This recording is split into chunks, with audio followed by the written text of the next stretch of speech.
आज सावन का सोमवार है और शिव भक्त शिव मंदिर में जाके जलाभिषेक करते हैं। भारत में नहीं, पूरी दुनिया में सावन के सोमवार में शिव भक्त हमेशा जाके शिव मंदिर में जलाभिषेक करते हैं। यही काम हरियाणा के नूह में शिव भक्त करना चाहते हैं, लेकिन वहाँ पे 2000 पुलिस लग गई है, 30 पुलिस की कंपनियां आ गई हैं और सरकार कह रही है कि नहीं, आप नूह में जलाभिषेक मत करिए, वहाँ पे अशांति फैल सकती है। धारा 144 लगा दी गई है। और ये कब? ये 2023 में हो रहा है। 1947 में धार्मिक आधार पे विभाजन हुआ था। ये कह के विभाजन हुआ था कि हिंदू नापाक होते हैं, हम पाक हैं, हिंदू नापाक हैं, हमें नया देश चाहिए, हमें एक अलग से देश चाहिए। तो पाकिस्तान बन गया। मुस्लिम्स ने कहा हमें पाकिस्तान चाहिए। गांधी जी की एक गलती कितनी भारी पड़ रही आज देखने को मिल रहा है। उस समय नूह और मेवात के लोगों को भी सरदार पटेल चाहते थे कि ये भी पाकिस्तान चले जाएं, लेकिन गांधी जी बोले नहीं, ये नूह मेवात वाले भारत में इनको रहने दीजिए, इनको यहाँ पे रहेंगे, ठीक रहेंगे। और आज स्थिति ये है कि कांवड़ यात्रा निकालने के लिए, शिव जलाभिषेक करने के लिए 2000 की पुलिस और 30 बटालियन लगाई गई है, और वो भी धारा 144 लगा दी गई है। मैं बार बार कह रहा हूं, हजारों की संख्या में हम महामंडलेश्वर हैं, हजारों की संख्या में यहाँ जगत गुरु हैं, कथावाचक हैं, कृष्ण कथावाचक हैं, राम कथावाचक हैं, शंकराचार्य हैं, बड़े बड़े नेता हैं, अग्नि है, मिसाइल है, राफेल है, चंद्रयान है। लेकिन क्या वो शिव भक्त लोगों को जलाभिषेक कराने दे रहा है क्या? नहीं। कानून इलाज है इसका, कानून। सठे साठ्यम समाचरेत का सिद्धांत लागू करना पड़ेगा। अगर हम चाहते हैं कि भारत में 2047 में विभाजन न हो, पहला विभाजन 1947 में हो चुका है। अगर हम चाहते हैं कि 2047 में दूसरा विभाजन न हो, हमें तत्काल का कुछ कानूनों को खत्म करना पड़ेगा और कुछ कानून बनाना पड़ेगा।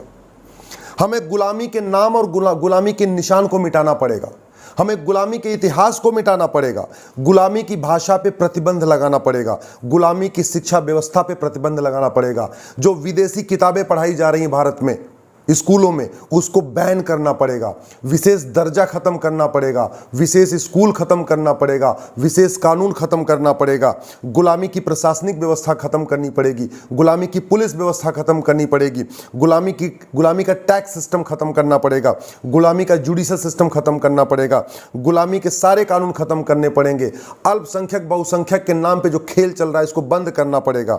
वक्फ बोर्ड को खत्म करना पड़ेगा और वक्फ बोर्ड ने जितना जमीनों पे कब्जा किया उसको वापस लेना पड़ेगा। इसी के बाद इस देश में हमें अमेरिका की तर्ज पे एक देश एक दंड संहिता लागू करना पड़ेगा। एक कानून में ही सारा, उसी में घुसपैठ भी हो, उसी में धर्मांतरण भी हो, उसी में लैंड जिहाद भी हो, उसी में लब जिहाद भी हो, जितने भी अराजक काम होते हैं सब इसी एक ही कानून में होना चाहिए। अलग अलग कानून काम नहीं करेंगे। ये 1860 का इंडियन पिनल कोड ये महाघटिया है। इसलिए देश में इतने अलगाववादी आ चुके, इतनी अराजकता फैल चुकी, इतने सरतन से जुदा हो चुके, किसी को भी फांसी नहीं हुई।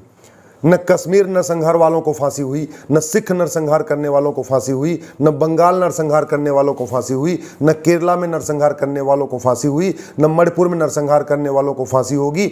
ये प्रेजेंट जो वर्तमान समय के कानून ये महाघटिया हैं, ये इनइफेक्टिव हैं, ये कुछ नहीं कर पाएंगे। आखिर चाइना में पुलिस नहीं लगानी पड़ती, अमेरिका में चर्च में जाने के लिए किसी को पुलिस नहीं लगानी पड़ती, सिंगापुर में अपनी पूजा पद्धति अपनाने के लिए किसी को पुलिस नहीं लगानी पड़ती, और हिंदुस्तान में जहां कहते हैं हिंदू बहुसंख्यक है, वहां हिंदुओं को मंदिर में जाने के लिए पुलिस की व्यवस्था लगानी पड़ रही। 2000 पुलिस वाले और 30 बटालियन लगी हुई है। अमरनाथ यात्रा निकलती है तो भी पूरा आर्मी लगानी पड़ती है, और अब तो हरियाणा के नूह में से पुलिस लगानी पड़ रही है। इसलिए कह रहा हूं, वन नेशन वन टैक्स लागू करिए, one nation one penal code लागू करिए, one nation one civil code लागू करिए, one nation one judicial code लागू करिए, one nation one tax code लागू करिए, one nation one administrative code लागू करिए, और one nation one family code लागू करिए। हम दो, हमारे दो, सबके दो। न एक से ज़्यादा विवाह, न 2 से ज़्यादा बच्चे। ये कानून बनाना पड़ेगा। नहीं तो ये चंद्रयान हमारा काम नहीं आएगा, राफेल काम नहीं आएगा, अग्नि मिसाइल काम नहीं आएगी। ये जो बड़े बड़े वैज्ञानिक काम कर रहे हैं, ये देश की अराजकता को नहीं रोक पाएंगे। अराजकता को रोकेगा सठे साठम समाचारी सिद्धांत के अनुसार कानून। विदेशी फंडिंग पे रोक लगाइए, हवालाबाजों को फांसी देने के लिए कानून बनाइए, ये सारी फंडिंग इनकी हवाला के जरिए होती है। एफसीआरए कानून को खत्म करिए, इनकी सारी फंडिंग एफसीआरए के जरिए हो रही है। प्रॉपर्टी को आधार से लिंक करिए, बहुत इनके पास मोटी प्रॉपर्टी इकट्ठा हो चुकी है। ये गरीब बने हुए हैं लेकिन एक्चुअल में प्रॉपर्टी इनके नाम पे खूब है। इसी तरीके से जो हमारे 4 लाख मठ मंदिर सरकार के कंट्रोल में है, उनको फ्री करिए। उन सारे 35 कानूनों को ख़त्म करिए जो मठ मंदिरों को कंट्रोल करने के लिए बनाए गए हैं। और सबसे इम्पॉर्टेंट, एक सिटीजनशिप कोड बनाइए, भारतीय नागरिकता संहिता, यूनिफॉर्म सिटीजनशिप कोड। जो आदमी वसुधैव कुटुंबकम को ना माने, उसकी भारत की नागरिकता रद्द। जो आदमी ये नारी तू नारायणी को न माने, उसकी भारत की नागरिकता रद्द। जो वंदे मातरम को न माने, भारत माता की जय न माने, उसकी भारत की नागरिकता रद्द। जो आदमी समता समानता को न माने, उसकी नागरिकता रद्द। जो पब्लिकली ये बोले कि नहीं नहीं केवल मेरे ही जिसकी मैं पूजा करता हूँ वही सर्वश्रेष्ठ है, दूसरों की पूजा करने वाले दूसरों की पूजा ही नहीं हो सकती है, उसकी नागरिकता रद्द होनी चाहिए। नफरत फैलाने वाले जो स्कूल है, अगर उनमें कोई किताब पढ़ाई जा रही है, उस किताब की ऑडिट हो और ऐसे लोगों की नागरिकता रद्द होनी चाहिए। जो स्कूल में नफरत सिखा रहे हैं, उनकी नागरिकता रद्द होनी चाहिए। जो संविधान को नहीं मानते, संविधान कहता है इक्वलिटी, जस्टिस, लिबर्टी, फ्रेटर्निटी, यानी सब एक समान है, सबको एक समान न्याय मिलना चाहिए, सबके अंदर भाईचारा होना चाहिए। जो इसको न माने, उसकी नागरिकता रद्द होनी चाहिए। जो अपने आप को पाक कहे, दूसरों को नापाक कहे, उसकी नागरिकता रद्द होनी चाहिए। जो अपने आप को सुपर माने, दूसरों को काफिर कहे, उसकी नागरिकता रद्द होनी चाहिए। जो लोग ऐसी बातें सिखा रहे हैं, ऐसी बातें पढ़ा रहे हैं, ऐसी किताबें छाप रहे हैं, ऐसे विचार को प्रमोट कर रहे हैं, उन लोगों की नागरिकता रद्द होनी चाहिए। भारत को अगर बचाना है तो कानून बनाना पड़ेगा। कानून के अलावा कोई तरीका नहीं है।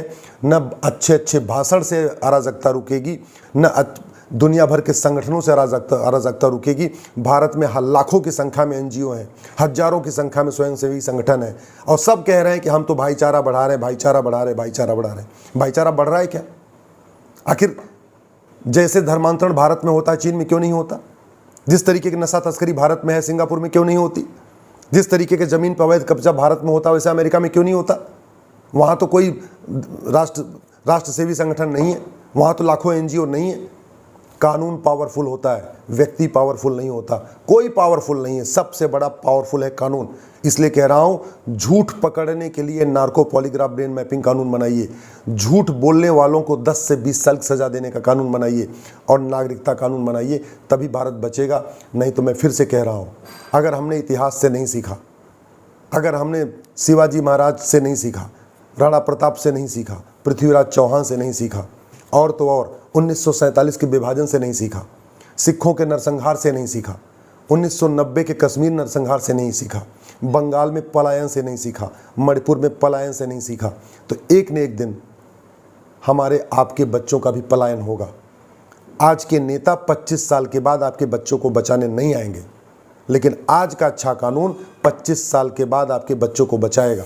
और 25 साल के बाद नहीं, मैं तो कह रहा हूँ, जो 20 कानूनों की लिस्ट में दे रहा हूँ, इन 20 कानूनों को लागू कर दिया जाए, अगले 500 साल, अगले 1000 साल तक सनातन धर्म ऐसे ही रहेगा, और बल्कि बढ़ेगा, प्रचार प्रसार होगा। जो इन 20 कानूनों की मैं बात कर रहा हूँ, इसको लागू कर दिया जाए, अराजकता खत्म हो जाएगी, धर्मांतरण खत्म हो जाएगा, जिहाद खत्म हो जाएगा, कट्टरवाद खत्म हो जाएगा, मजहबी उन्माद खत्म हो जाएगा, घुसपैठिए खुद भाग जाएंगे, हवाला का कारोबार बंद हो जाएगा, काला धन खत्म हो जाएगा, बेनामी संपत्ति खत्म हो जाएगी, ये लुटेरे बदमाश गुंडे जो संसद विधानसभा में पहुँच रहे हैं, ये बंद हो जाएगा।